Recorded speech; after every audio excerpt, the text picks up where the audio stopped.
Bon, alors moi, je suis de la région des Alpes de Haute-Provence, Mmh. voilà, et je suis monté à Paris il y a une trentaine d'années pour vraiment pour chanter, pour faire de la musique, parce que je suis musicien à la base. J'avais fait pas mal de scènes en tant que choriste à ce moment-là, voilà. Puis j'avais sorti aussi quelques 45 tours, mais bon, qui sont passés, qui ont fait ce qu'on appelait des succès d'estime, mais bon, voilà, les succès d'estime, ça suffit pas, quoi, voilà. Et du coup, après, moi, j'ai eu la proposition de Monsieur Jean-Luc Azoulay de AV Productions pour travailler avec eux, pour être l'assistant de Dorothée. Voilà comment j'ai été recruté chez eux, mais alors pas du tout pour faire de la musique.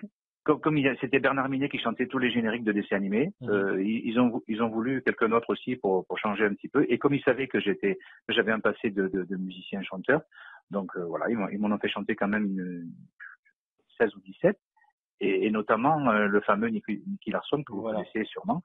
Mmh.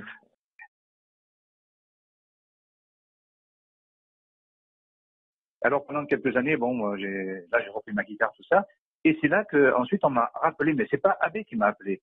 Et ça n'avait rien à voir avec Jean-Luc Azoulay, tout ça. Donc je crois que c'était Abbé Distribution. Mmh. Donc c'était une autre filiale, mais c'était pas du tout celle dont je faisais partie à l'époque où j'ai chanté tous les génériques de dessins animés. Ouais, d'accord. Conan, c'était autre chose. Non, c'était pas la même. D'ailleurs, c'était pas la même équipe. Moi, je suis arrivé en studio, je connaissais pas du tout le truc, je connaissais pas Conan en plus. Le texte, on me l'a mis devant les yeux, on m'a fait écouter le playback. Je l'écoutais pendant 10 minutes, un quart d'heure, pas plus. Hein. Et puis on m'a dit voilà, il faut que ce soit comme ça. Et puis après 3-4, et on y va. Hein. Et il fallait aller vite parce qu'à l'époque, ils n'avaient pas beaucoup de temps de studio. On a 1 heure pour le faire, il faut y aller, quoi. Et là, c'est vrai que sur Conan, en particulier, je ne connaissais rien du tout. Hein. Et même comment dire, le dessin animé, je ne le connaissais pas du tout. C'est après, bon, évidemment, je me suis renseigné lorsque j'ai chanté la chanson et je regardais un petit peu le scénario, tout ça. Mais quand je suis arrivé là, franchement, je connaissais pas un traître mot de ce que j'allais dire. Hein.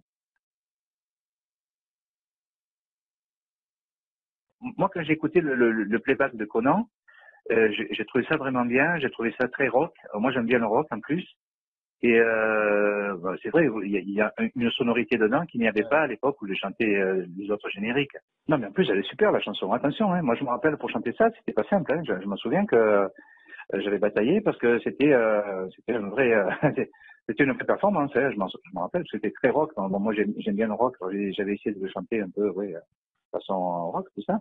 Mais je me rappelle que c'est intéressant en tout cas. C'est comme chanson, mais c'est vrai. Hein.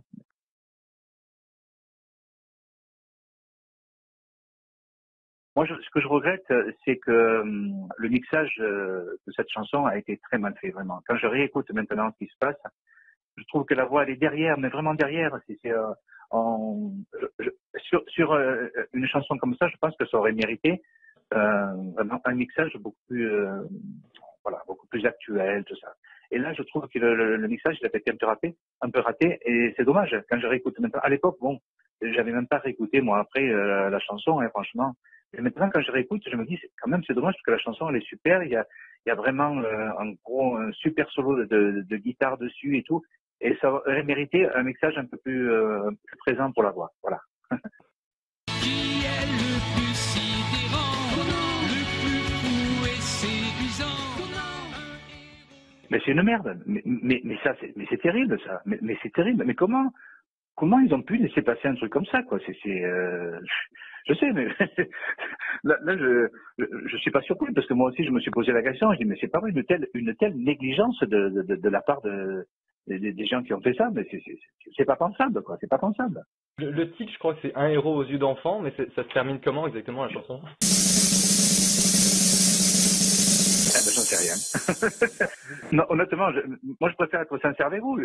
Lorsque je suis sorti du studio, voilà, pour moi c'était fait. J'avais chanté la chanson et après ça m'appartenait plus, quoi. Donc du coup, je sais pas trop ce qu'ils en ont fait, mais apparemment ils l'ont négligé. Franchement, c'est un truc comme ça se fait pas, quoi. Ce serait maintenant, mais mais bon, moi à l'époque aussi, j'aurais dû aussi peut-être m'en occuper plus. J'aurais peut-être dû prendre contact avec la prod et leur demander où ça en était, si mais bon, je ne l'ai pas fait parce que, comme je vous dis, à cette époque-là, euh, c'était c'était pas une référence de chanter des génériques de dessins animés, tout simplement. Mais je le regrette, évidemment, je le regrette maintenant, hein, c'est sûr. Mais je sais, c'est horrible. Alors sur Conan, c'est maintenant qu'on m'en parle en fait. Moi, à l'époque, on m'en parlait pas de ça. Hein. Conan, personne m'en parlait, hein, je veux dire. Et alors je me suis intéressé parce que maintenant on me dit, mais est-ce que tu vas ressortir un jour les génériques et Conan? Alors bon, Conan, comme c'était pas, moi je vais ressortir là. Je suis en train de préparer un album, c'est la version originale de tous les génériques que j'ai chantés. Mais Conan, il n'y est pas parce que c'était pas chez AB Productions. Et comme là, c'est AB Productions qui me l'a proposé, donc voilà. C'est dommage, oui, c'est dommage, oui.